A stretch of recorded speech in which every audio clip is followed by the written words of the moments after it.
Want to get into the most comfortable driving position? The XUV700 got your back. Move this knob forward or backward to adjust the seat back. The horizontal toggle will help you move the seat forward or backward and also adjust the seat height. Next to the toggle switches are 4 buttons, 1 and 1, 2, 3 and N. Adjust the seat to your favorite position.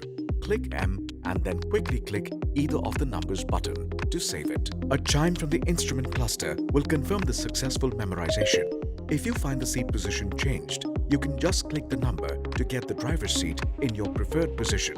To enable the easy entry-exit function on the infotainment panel, click on the settings icon, then select vehicle and turn on the feature. When you stop the car and open the door, the seat will retract to give you more space for exit.